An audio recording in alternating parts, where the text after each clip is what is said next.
Salam kebangsaan Indonesia. Para sahabatku dan saudara-saudari terkasih, melanjutkan cerita kunjungan saya ke Klenteng Cengtu. Saya menyebut nama Kuan Kong. Kuan Kong adalah adik angkat dari Liu Bei, salah satu tokoh sentral di dalam cerita Samkok, yang kemudian menjadi kaisar berkat dukungan dua saudara angkatnya, yaitu Kuan Kong itu sendiri, Chang Fei, dan nasihat yang sangat brilian dari Zhuge Liang.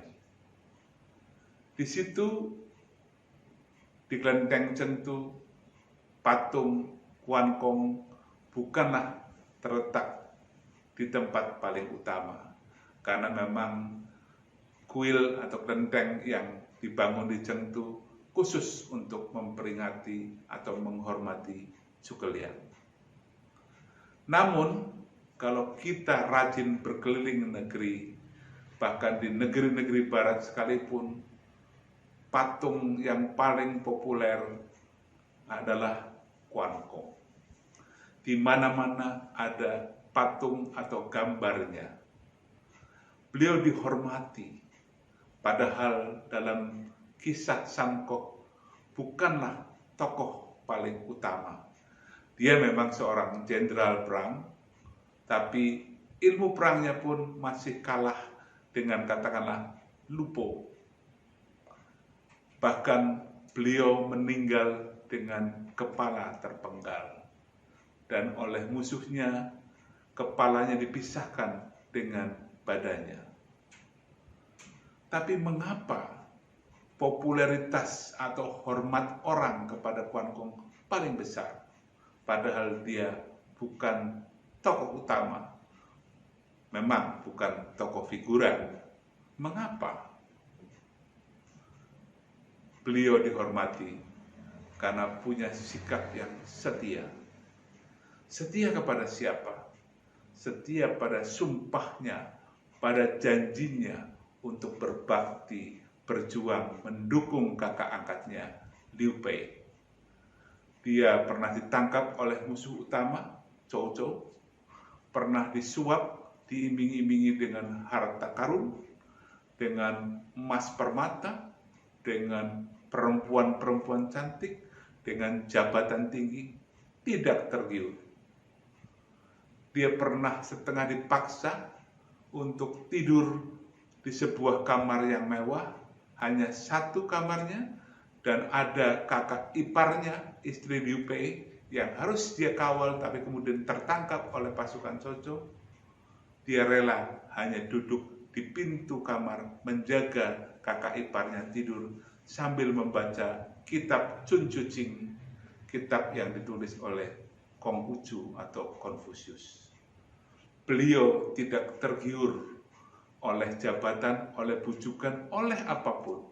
Itulah mengapa meskipun tidak ada ajaran khusus, tapi perilaku Kuan Kong menjadi suri tauladan dari zaman ke zaman. Apakah hanya itu? Tidak.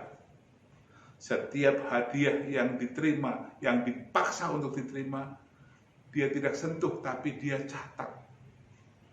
Dan ketika dia bebas dari tahanan Cao Cao, bertemu dan berkumpul kembali dengan Liu Bei, semua daftar hadiahnya dilaporkan utuh bulat kepada kakaknya Liu Bei sebagai pertanggungjawaban atas kebersihan hatinya.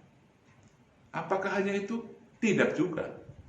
Suatu ketika Cao Cao terkepung oleh pasukan Liu Bei berkat siasat dari Zhuge Liang. Semua daerah yang diduga akan menjadi tempat larinya Cao Cao dijaga oleh jenderal-jenderal kenamaan. Tapi satu daerah yang memang sudah diperhitungkan oleh Zhuge Liang, Cao Cao akan lari di situ, sengaja dijaga oleh Kuan Kong. Dan Zhuge Liang sudah menduga pasti akan diloloskan karena hutang budi Kuan Kong pernah diperlakukan dengan baik ketika menjadi tawanan dari Cao Cao. Dan untuk mengetes rasa hutang budi yang dalam dari Kuan Kong ini dibikinlah sumpah. Kalau sampai Kuan Kong meloloskan Cao Cao ketika dia lari di daerah yang harus dijaganya, taruhannya adalah kepala. Dan benar prediksi dari Zhuge Liang, Cao Cao kalah dan lari melewati daerah yang dijaga oleh Kuan Kong dan juga dilepaskan meskipun Kuan Kong sadar kepalanya adalah taruhannya.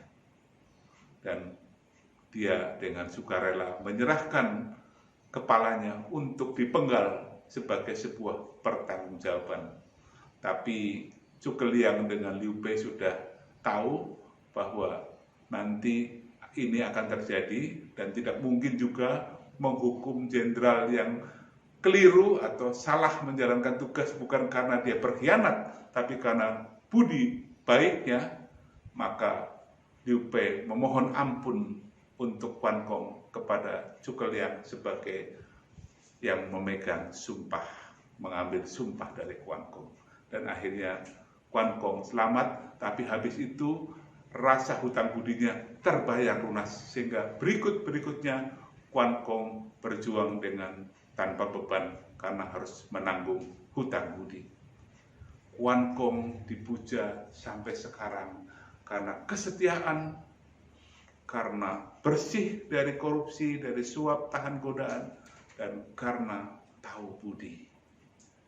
Hal yang kelihatannya sangat sederhana, tapi di zaman ini sangat langka.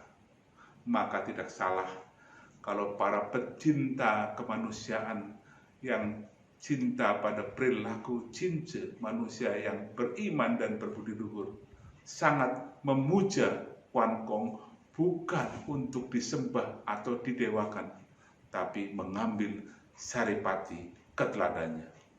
Keteladanan Kuan Kong abadi, melintasi zaman dan sejarah bangsa-bangsa. Kita sebagai generasi yang lebih kemudian patutlah untuk belajar dari siapapun, para leluhur kita dari bangsa apapun, tentang hal-hal yang baik, karena kebaikan sangat mahal dan langka. Salam sehat untuk kita semua dan sukses untuk kita selanjutnya. Terima kasih.